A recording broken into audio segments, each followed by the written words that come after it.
Hello guys, welcome back. In today's video, I'll show you step by step how to recover deleted notes on iPhone.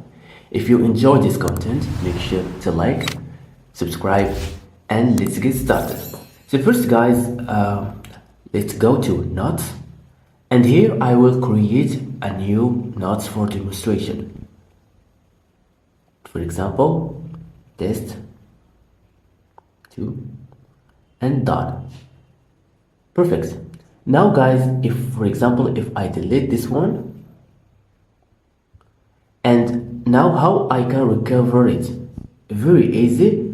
Just tap folders and tap recently deleted. So if you delete any notes, you will find it here. Okay, so this note will available for 30 days.